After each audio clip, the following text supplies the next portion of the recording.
Brought to you by Techno Camon 30 series.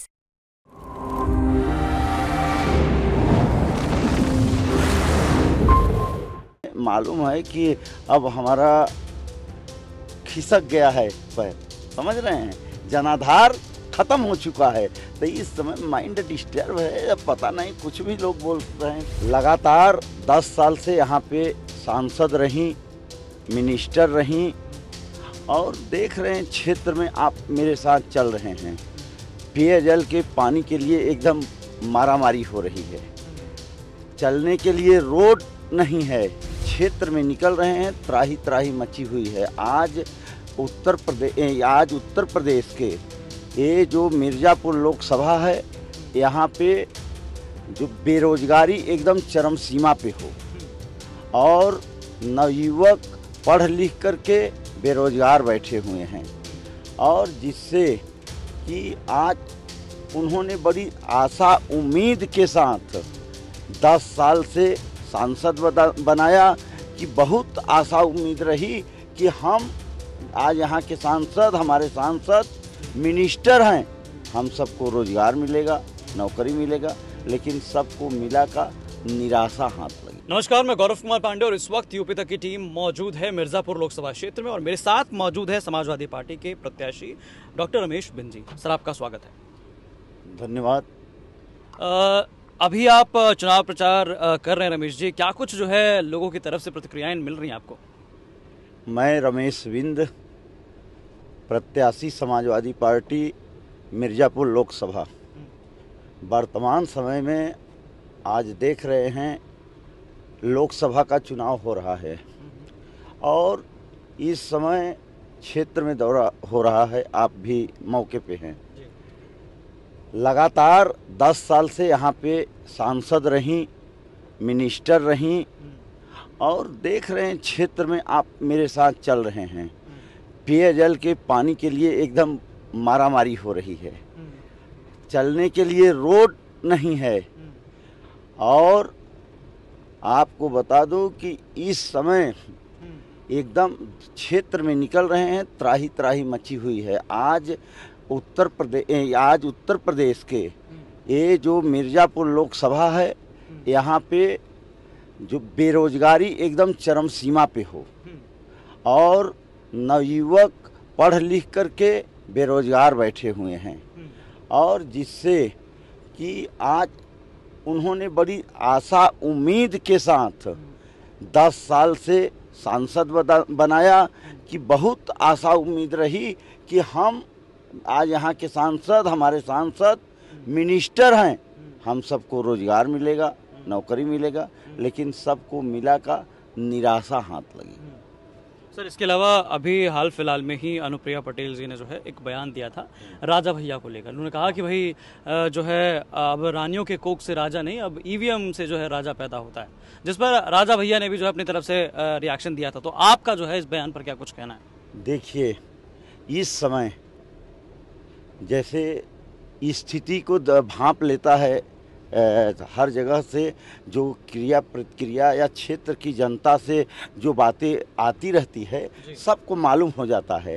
तो अब जानते हैं, इस समय मालूम है कि अब हमारा खिसक गया है पैर, समझ रहे हैं, जनाधार खत्म हो चुका है। तो इस समय माइंड डिस्टर्ब है, अब पता नहीं कुछ भी लोग बोल रहे हैं, तब उसमें उनका मैं क्या कर सकता हूँ। अच्छा, यहाँ पर लेकिन जिस प्रकार से प्रतापगढ़ या कौशाम्बी दोनों ही लोकसभा क्षेत्र में यहाँ राजा भैया का प्रभाव काफ़ी ज़्यादा माना जाता है। उन्होंने जो अपने समर्थकों को कह दिया कि भैया जहाँ मन करे वहाँ वोट करिए आप, जहाँ आपको दिल हो। लेकिन बाद में देखा गया कि समाजवादी पार्टी के प्रत्याशी को समर्थन करते उनके जो है समर्थक नजर आए।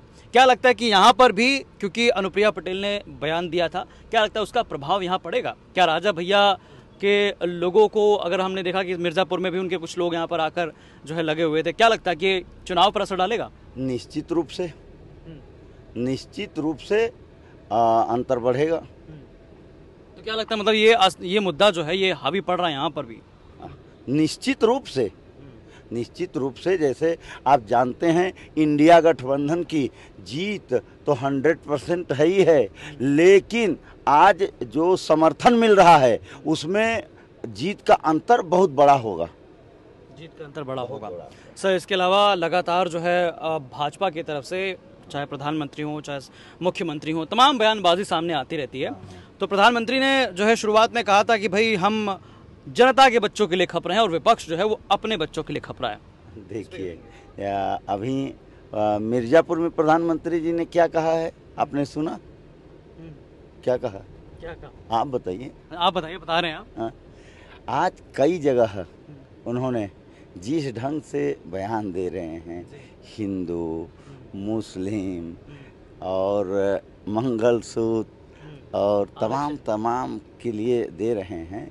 वो बड़े लीडर हैं, मैं कुछ नहीं कहूँगा, लेकिन देख रहे हैं कि सबको ये पता है कि आने वाले दिन में अब एक कुर्सी गई, कुछ भी बोल रहे हैं, अब क्या करें। तो ये जो बयानबाजी होती है, इस बयानबाजी का असर गांव देहात में पड़ता है क्या? आपके लोकसभा क्षेत्र में गांव देहात में पड़ रहा है? अरे गांव में बात, आज दिल्ली में जो वहाँ बैठ करके बोल रहे हैं, है गांव का जो एक छोटा तबका है उसके हाथ में मोबाइल है, वो तुरंत सट देना, वो सारी जानकारी गांव में है, तो मिल रही है सबको, सारी जानकारी उनको मिल रही है।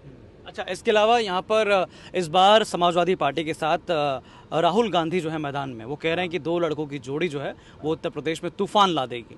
आप क्या कहना है इस पे? अब दो लड़कों की जोड़ी तूफान ला देगी, अब देख रहे हैं, और तूफान ला देगी अभी सामने अब दिखाई दे रही है, अभी दिखाई दे रही है। अभी देखिए 1 तारीख को वोटिंग होगा, आपको खुद इस समय तो चारों तरफ जो कुछ भी है तूफान लाने का मतलब सब कुछ यही है, वोट। देखिएगा, वोट के माध्यम से ही तो तूफान होगा। जो अपने मजबूती की बात करते हैं, जो सीना ठोकते हैं, जो कुछ करते हैं, कोई भी बात हो, एक की बाजू दिखाते हैं, जो भी कहते हैं तूफान, सब कुछ वोट की बदौलत से ही अपनी दम ठोकता है। निश्चित रूप से 4 तारीख को आप देखिएगा, 4 तारीख को जो रिजल्ट आएगा चौंकाने वाला आएगा। अभी देखें कि 400 वाली बात, 400 का नारा, 400 लास्ट में, जैसे गांव में देखा है अपने, चेयर लेकर गांव में 400 रुपये में जाता है, लेकिन लास्ट में 150 में बेच के 1-2-4 ठे फेंक के चल देता है। समझ रहे हैं ना, वही देखिए होने वाला है। अच्छा, इसके अलावा यहाँ पर ये भी जो है उनके अनुप्रिया पटेल के समर्थक दावा करते हैं कि तमाम पटेल जो है बिरादरी का वोट जो है उनके पास है, काफ़ी प्रबल है, बाकी लोग भी जो है उनके साथ हैं। इस पर क्या कहेंगे आप? हम देखिए, वो जाति पाति की बात करते हैं, लेकिन मैं वो जानते हैं अब उनके पास कोई जनाधार नहीं है, वो जात पात की बात करें, लेकिन हम जाति पाति की बात नहीं करेंगे। मेरे पास हर एक तबका का मेरे पास समर्थन है, मेरे पास जबरदस्त जिस समाज की बात कर रहे हैं उस समाज का भी मेरे पास जबरदस्त समर्थन है। आज संविधान खतरे में है, लोकतंत्र खतरे में है, आरक्षण समाप्त होने जा रहा है, उसको ध्यान में रख करके पूरी पब्लिक आज खुद चुनाव लड़ने जा रही है। हर एक समाज के लोग आपको मतदान करने के लिए तैयार हैं। अच्छा, मिर्ज़ापुर के लोकल समस्याओं की बात करें तो कौन कौन सी ऐसी लोकल समस्याएं हैं जिस पर इस बार की जनता जो है वो वोट डालेगी? देखिए, समस्या, इन्होंने बहुत कुछ वादा किया लेकिन आज तक कुछ नहीं रहा। 10 साल हो गया कार्यकाल, इन्होंने रामपुर पुल की बहुत लंबी बात कही, ठीक है, और रामपुर पुल के लिए, लेकिन आज तक पुल नहीं बना। भैंसौड़ में आज चली जाइए, आप गए नहीं है ना, एक बार अगर भैंसौड़, मैं आपसे निवेदन करता हूं कि आप भैंसौड़ जाइए, मतवार जाइए, आप वहां जाइए, वहां देख लेंगे तो आपके सीने पर भी पसीना आ जाएगा कि यहाँ के ऐसे जनप्रतिनिधि हैं। अच्छा, तो अब जो है मुझे आखिरी में ये बताइए कि आप यहाँ की जनता से क्या अपील करते हैं? यहाँ की जनता से अपील यही है कि यहाँ जो 10 साल उन्होंने कार्यकाल देखा, न तो विकास किया और आपस में लड़ाने का काम ज़्यादा किया, गुटबाजी ज़्यादा पैदा कर दिया। मैं पहली बात, मुझे समर्थन मिल रहा है और मैं निवेदन करूंगा सभी जनता, यहाँ के लोग एक एक वोट चुनाव चिन्ह साइकिल के सामने बटन दबा करके अपने उम्मीदवार को, रमेश बिंद को जिताने का काम करेंगे। इंडिया गठबंधन की सरकार बनाने का काम करेंगे। निश्चित रूप से चौमुखी विकास होगा और जो आपस में तोड़ मरोड़ की राजनीति किया है, मैं आपस में भाईचारा की कायम करके सबको एक रख करके काम करेंगे। तो साफ तौर पे आपने सुना कि हमारे साथ समाजवादी पार्टी के प्रत्याशी रमेश बिंद थे और साफ तौर पे बता रहे थे कि कौन कौन से मुद्दे जिस पर काम करने की बेहद आवश्यकता है और साथ साथ उन्होंने जनता से भी अपील की है कि वो जो है किन किन मुद्दों पर वोट दें। तो बाकी तमाम ऐसी चुनावी कवरेज के लिए आप देखते रहिए यूपी तक। धन्यवाद।